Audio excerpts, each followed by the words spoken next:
বর্তমান যে এবং সংকট আমি চলছে, বলি, যে উত্তেজনা চলছে রাজনীতিতে, এতে কি আপনি ভারতের কোনো হস্তক্ষেপ, ভারতের কোনো ইন্ধন দেখতে হ্যাঁ পাচ্ছেন? থাকতে পারে, আমি বলি।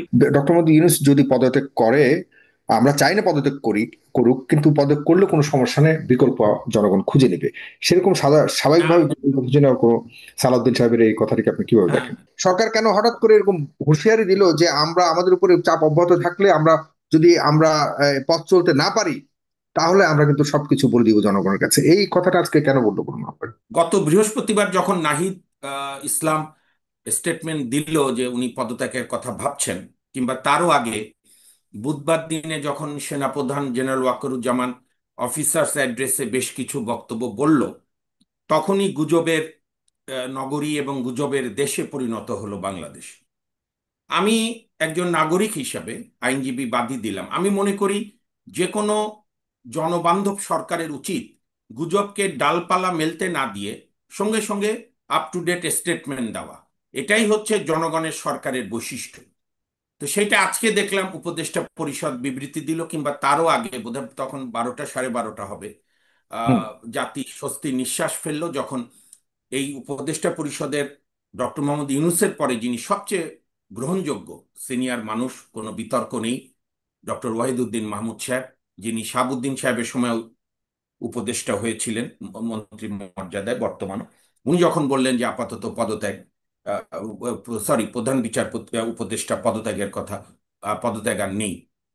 এখন এখানে কয়েকটা বিষয় আমি আজকে আলোচনার চাইতে কয়েকটা তথ্য দিতে চাই, যেটা আমার বয়োজ্যেষ্ঠ দুজন আলোচকের আলোচনা করতে সহায়তা হবে। সেটা হচ্ছে, লেনিন একবার বলেছিল যে রাশিয়ার যে লুটেরা শাসক জার, জার যদি আমার সমালোচনা করে তাহলে বুঝতে হবে যে আমি সঠিক পথে আছি।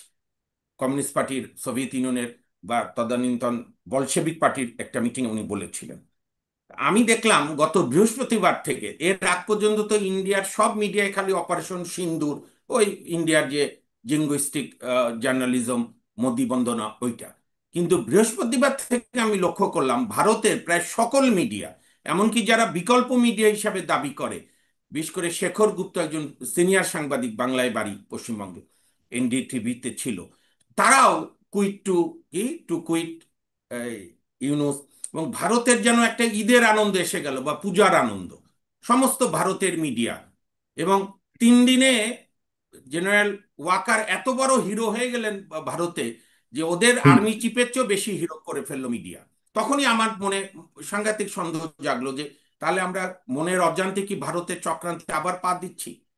তারপরে হুম। আওয়ামী লীগ এবং আওয়ামী লীগ মাইন্ডেড, তখন আওয়ামী লীগের বহু লোকজন আহ, আপনার ইউটিউব চালায় আপনাদের দেখে দেখে, 2-3 জন, হুম। 4 জন, যারা বলেই জুলাই আগস্ট আন্দোলনকে বলে জুলাই জুলুম।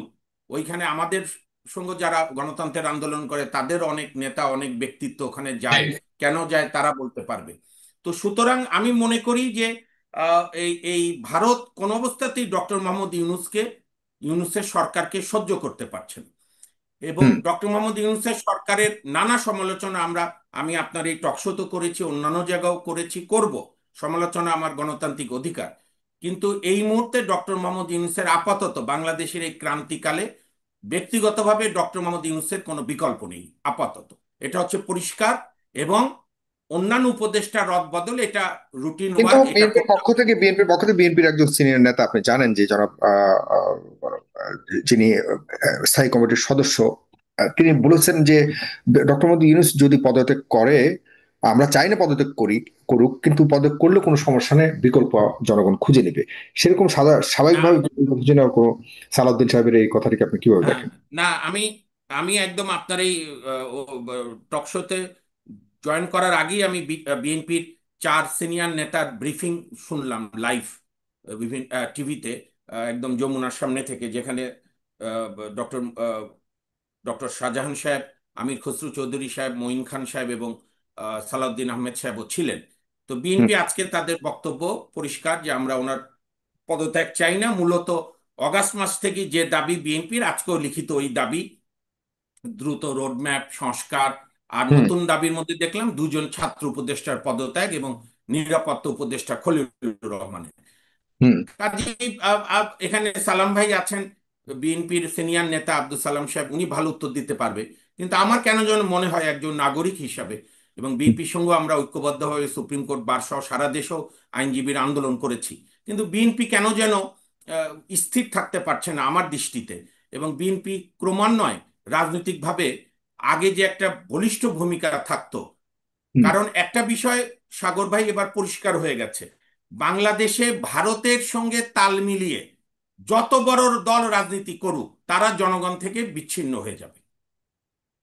এইটা বিএনপির সাথে এবারকার কি এই ভারতের ভারত ইউনূস বিএনপির সাহেবের সাথে এই বিএনপির ঘটনা। বক্তব্য দিলে এখন ভারতকে বারবার টেনে আনা হচ্ছে, বিএনপির সাথে ভারতের এমন কোনো কিছু দেখেন কিনা যে যে কারণে ভারতকে আমরা বারবার আবারও না, রাজনীতিতে আমি খুঁজে আমি পাচ্ছি। সেটা কারণ দেখছি না, বিএনপি তো তাদের কিন্তু রাজনৈতিক আমি দাবি বলছি, করছে। হুম। বিএনপি তাদের আমি রাজনৈতিক বলি দাবি করছে আমি সেটা স্বাভাবিকভাবে, দেখছি তাদের না, তারা চায় কিন্তু আমি এখন শোনেন, তারা চায় যে না না নির্বাচনটা ঠিক হোক। আছে সেটা তো, না না সেটা তো ঠিক আছে, আমি বলছি ভারত ডে ওয়ান থেকে অর্থাৎ 5ই আগস্টে শেখ হাসিনার পতনের পর আপনাকে ভূ রাজনীতি বুঝতে হবে। ভারতে এবার রাহুল গান্ধী বলেছে, ভারতের অন্যান্য বিরোধী দলের নেতারা বলেছে যে এতবারও যে পাকিস্তানের সঙ্গে যুদ্ধে লিপ্ত হলো, ভারতের পক্ষে ভুটানও কোনো স্টেটমেন্ট দেয়নি। এবং ভারতের ওখানকার রাজনৈতিক দলগুলো দাবি করছে যে শেষ বন্ধু ছিল আমাদের বাংলাদেশ, সেটাও মোদির ব্যর্থ নীতির কারণে এবং রয়ের ব্যর্থতার কারণে আমাদের অনুগত সরকার নাই। বর্তমান যে এবং আমি সংকট চলছে, বলি, যে উত্তেজনা চলছে রাজনীতিতে, এতে কি আপনি ভারতের কোনো হস্তক্ষেপ, ভারতের কোনো ইন্ধন দেখতে হ্যাঁ পাচ্ছেন? থাকতে পারে, আমি বলি কারণ আর আর দ্বিতীয়ত হলো, সরকারের পক্ষ থেকে যে হুঁশিয়ারি দেওয়া হয়েছে, এই হুঁশিয়ারির পেছনে আমি আসলে দুইটাই বলছি। কাদেরকে সরকারি শোনেন, ভারতের আর্মি শেষ চিফ করতে হবে ছোট করে পড়বে। হ্যাঁ। ভারতের আর্মি চিফ বেশ কিছুদিন আগে যে ঔদ্ধত্যমূলক বক্তব্য দিয়েছে, হুম। এইটা একটা গণতান্ত্রিক দেশের আর্মি চিফ দিতে পারে না। হ্যাঁ, পাকিস্তানের মতো আর্মি প্রাধান্য দেশ, যার কারণে পাকিস্তান আজকে অনেক পিছিয়ে পড়েছে, সেই দেশের সেনাপ্রধান উল্টোপাল্টা সবসময় বলে। কিন্তু ভারতের সেনাপ্রধান কি বলল, আমার সঙ্গে রেগুলার বাংলাদেশের কাউন্টার পার্টের রেগুলার বৈঠক হয়, we are in a good touch. কেন আপনি পররাষ্ট্র মন্ত্রণালয়কে বাদ দিয়ে আমার দেশের সেনাপ্রধানের সঙ্গে আপনার গুড টাচ কি? আবার উনি কি বলল ভারতের সেনাপ্রধান, একটি নির্বাচিত সরকারের পরে, আরে আমার দেশের সরকার নির্বাচিত হোক অনির্বাচিত হোক, উম, কি বলে নমিনেটেড হোক জনগণের আন্দোলনে হোক, মনে হচ্ছে ভারত আর নির্বাচিত সরকার ছাড়া বাংলাদেশের সঙ্গে সম্পর্ক করেনি। এরশাদ সবচেয়ে ভারতের অনুগত সরকার ছিল, even to some extent Sheikh হাসিনার চাইতেও বেশি। হুম। সুতরাং ভারত এখনো তার মানসিকতা থেকে বেরিয়ে আসতে পারেনি যে বাংলাদেশে তার রাজনীতির পরাজয় হয়েছে এবং বাংলাদেশ স্বাধীনভাবে কাজ করছে। ডক্টর মোহাম্মদ ইউনূস সরকারের, আমি শেষ করে দিচ্ছি, জি। অনেক ব্যর্থতা আছে, কিন্তু একটি স্ট্রং নীতি, সেটি হচ্ছে পররাষ্ট্রনীতি। এবং ভারতের প্রধানমন্ত্রীর মুখে দুইবার বলা যে শেখ হাসিনাকে আপনি চুপ থাকতে বলেন, এবং পাকিস্তানের পররাষ্ট্র সচিবকে বলা যে আপনারা গণহত্যার জন্য ক্ষমা চান এবং আমাদের ক্ষতিপূরণ দেন। এই সাহসী পররাষ্ট্রনীতির জন্য আমি ধন্যবাদ জানাই। এখন আসেন আপনি উপদেষ্টা পরিষদের বিবৃতি, হ্যাঁ আমি পুরোপুরি একমত না, ওনাদের নিয়ে কোনো প্রশ্ন করা যাবে না, ওনাদের কথা বলা যাবে না, এটি সঠিক না। ইউনূস সাহেবের ক্ষেত্রে কেউই পদত্যাগ চাচ্ছে না, বিএনপি পরিষ্কার করে বলে দিয়েছে এবং বিএনপি সহায়তার মুডেই আছে। অন্যান্য দল তো এখন সরকারের বৈঠক চাপ করছে। অনুভব করছে কাল কেন সরকার হঠাৎ করে এরকম, মানে সরকার আবার দেখা যাচ্ছে বিএনপির পক্ষ থেকে কেউ কেউ বলার চেষ্টা করছে আসলে ডক্টর মোহাম্মদ ইউনূস নিজের জনপ্রিয়তা যাচাই করবার জন্য এই ধরনের বিষয়গুলি সামনে আনছে। আবার অন্যদিকে না দেখছি সরকার সেইটা তো তারা রাজনীতিতে তারা নানা কথা চাপ হতে অনুভব পারে, করছে। কিন্তু আপনি কি মনে কিন্তু করছেন আমি না তো সরকারের বললাম, উপর কোনো চাপ আছে, না বিএনপি আমি কোনো তো, চাপ দিচ্ছে? সরকার কেন হঠাৎ করে এরকম হুঁশিয়ারি দিল যে আমরা আমাদের উপরে চাপ অব্যাহত থাকলে আমরা যদি আমরা পথ চলতে না পারি তাহলে আমরা কিন্তু সবকিছু বলে দিব জনগণের কাছে, এই কথাটা আজকে কেন বললো বলুন আপনার? আচ্ছা বলুক, তা বলে দিক। শোনেন, আমি এগুলো হচ্ছে ওরই বাংলাদেশের ভবিষ্যৎ নিয়ে আমার খুব পরিষ্কার বক্তব্য। আমি এই হি সেইড শি সেইড এই যুক্তিতে আমি থাকতে চাই না। উপদেষ্টার ওদের অনেক ব্যর্থতা আছে, প্রথম থেকেই যোগ্য ব্যক্তিদের বিভিন্ন জায়গায় নিয়োগ তারা দেয়নি, যার যার যে যে উপদেষ্টা তার পছন্দের লোককে দিয়েছে, সেটি কথা না। আজকে যেটা সাধারণ, আজকে এনসিপি বলেছে, অন্যান্য দল বলেছে, বিএনপি তো বলছে, জামাত বলেছে, বাকিরা বলছে, তিনটি বিষয় আজকে পরিপূরক: বিচার, সংস্কার ও নির্বাচন। এই তিনটি বিষয় সরকারকে এখন আর কোনো দিক না তাকিয়ে ফোকাস করতে হবে। অর্থাৎ শেখ হাসিনা সহ আওয়ামী লীগের বিচার কার্যক্রম এবং অর্থনৈতিক লুটেরাদের বিচার কার্যক্রম, সংস্কার এবং নির্বাচন। কারণ যেন তেন ভাবে নির্বাচনের কোনো চেষ্টা, আমি মনে করি বাংলাদেশের মানুষ মেনে নেবে না, সে যত বড় নেতা হোক, যত বড় দল চাক। আমরা এই যেন তেন নির্বাচন এইটার জন্যই আজকে 72 থেকে আজ অবধি আমরা একটা ব্যর্থ রাষ্ট্রে পরিণত হতে যাচ্ছি। জি, বিচার ধন্যবাদ। বিভাগ, আমি হুম, শেষ করি, বিচার বিভাগ সব সময় সরকারের সুরে কথা বলছে, যে কোনো জি, সরকারের। জি। সুতরাং আমি মনে করি হুম, বিচার, সংস্কার এবং নির্বাচন, এবং হুম, এই তিনটি বিষয়ে আপোষহীন থাকতে হবে। হুম। ক্ষমতার জন্য পাওয়ার হাংরি হওয়া যাবে না, পাওয়ার মঙ্গারিং করা যাবে না, ধৈর্য রাখতে হবে সবাইকে। হ্যাঁ, সরকারকে কন্টিনিউয়াস গণতান্ত্রিক চাপ রাখতে হবে যেন সংস্কারের কাজ তারা দ্রুত শেষ করে। এবং উপদেষ্টা আপনাকে ধন্যবাদ। পরিষদের বক্তব্যের সঙ্গে আমি বিনয়ের সঙ্গে দ্বিমত করি যে ওনাদের নিয়ে কোনো প্রশ্ন তুলে এরকম হুমকি দেবে। কারা ওনাদের, ওনাদের ভাষায় আমরা সব বলে দেবো, এখনই বলে দেন কারা আপনাদের প্রতি অন্যায় চাপ দিচ্ছে।